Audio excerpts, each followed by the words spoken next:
السلام علیکم ورحمۃ اللہ وبرکاتہ۔ عزیز دوستو، درس حدیث کے اس مبارک سلسلے میں گزشتہ کل جو حدیث مبارک ہم نے پڑھی تھی وہ نبی کریم صلی اللہ علیہ وآلہ وسلم کا ارشاد مبارک تھا۔ آپ نے فرمایا القرآن حجۃ لک او علیک، کہ قرآن شریف کل قیامت کے دن یا تو تمہارے حق میں گواہی دے گا یا تمہارے خلاف گواہ بن کر کھڑا ہوگا۔ آج کی جو حدیث مبارک ہے اور آج کا جو درس حدیث ہے وہ ہے نبی کریم صلی اللہ علیہ وآلہ وسلم کا فرمان مبارک۔ آپ نے فرمایا ایاکم والظن فإن الظن اکذب الحدیث۔ مختصر سی یہ حدیث مبارک ہے، محض 2 سے 4 لفظوں پر مشتمل یہ حدیث ہے۔ اس حدیث مبارک کو میں 2-3 مرتبہ روزانہ کی طرح معمول کے مطابق 2-3 مرتبہ دہرا لیتا ہوں۔ آپ بھی میرے ساتھ ساتھ دہراتے چلے جائیں تاکہ یہ حدیث مبارک آسانی کے ساتھ آپ کے ذہن نشین ہو جائے۔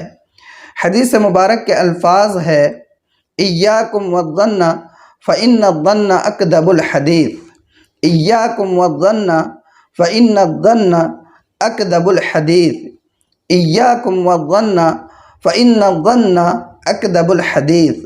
ترجمہ اور مطلب اس حدیث مبارک کا یہ ہے کہ تم بدگمانی سے بچو، اس لیے کہ بدگمانی یہ سب سے بڑا جھوٹ ہے۔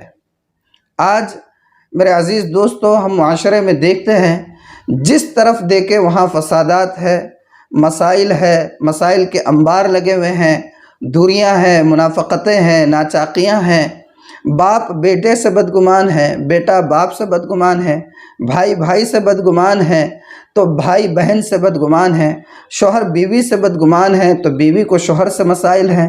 اور یہ سارے مسائل، ان کا سبب اگر ہم غور کریں تو ایک ہی نظر آتا ہے اور وہ ہے بدگمانی۔ مسائل چاہے جو بھی ہو، ان کی جڑ میں اور تہ میں اگر جا کر دیکھیں گے تو اس کی اصل جڑ یہ ہے کہ ایک دوسرے سے لوگ بدگمان ہیں، اور بدگمانی کی وجہ سے اتنے مسائل پیدا ہوتے ہیں۔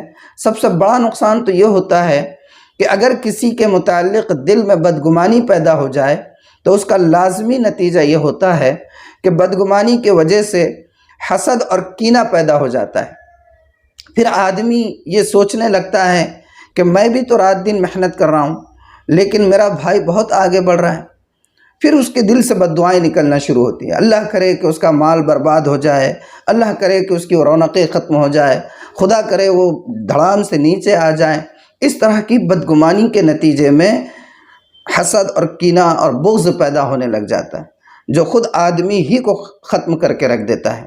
تو میرے عزیز دوستو، اللہ کے رسول صلی اللہ علیہ وسلم کا ارشاد گرامی قدر ہے، آپ فرماتے ہیں کہ بدگمانی سے بچو، اس لیے کہ بدگمانی سب سے بڑا جھوٹ ہے۔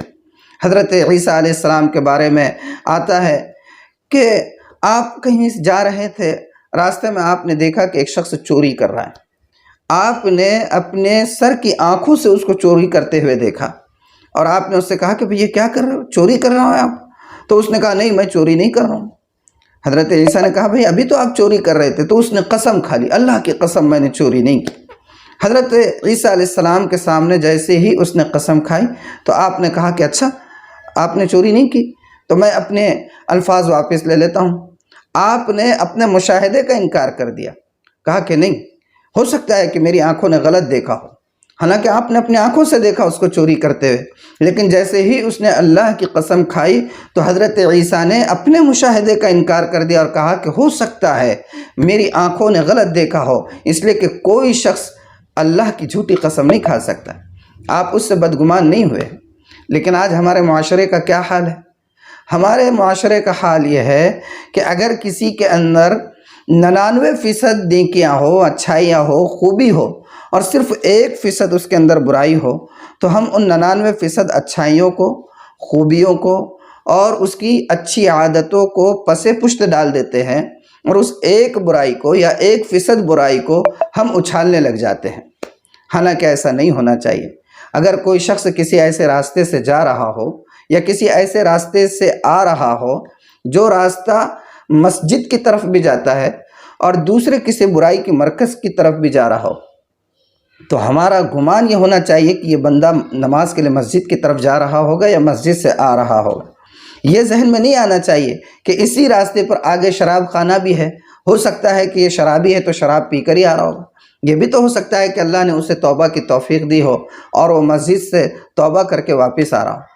تو اپنے آپ کو بدگمانی سے بچانا چاہیے، نہ بندوں کے ساتھ بدگمانی میں مبتلا ہو اور نہ ہی اللہ کے ساتھ بدگمانی کرے۔ اب آپ کہیں گے کہ اللہ کے ساتھ بدگمانی کیا ہے؟ اللہ کے ساتھ بدگمانی یہ ہے کہ بندہ مثال کے طور پر اللہ سے دعائیں کر رہا ہے، بہت دعائیں کر رہا ہے، لیکن دعائیں اس کو لگ رہا ہے کہ میری دعائیں قبول ہی نہیں ہو رہی، تو پھر یہ اللہ کے ساتھ بدگمانی ہے۔ اس لیے کہ حدیث مبارک میں ہے، اللہ کے رسول صلی اللہ علیہ وسلم نے ارشاد فرمایا کہ اللہ تعالیٰ فرماتے، حدیث قدسی ہے، اللہ تعالیٰ فرماتے ہیں انا عند ظن عبدی بی، کہ میں میرے بندے کے ساتھ اس کے گمان کے مطابق، جو میرے بارے میں رکھتا ہے اس کے گمان کے مطابق فیصلہ کرتا ہوں۔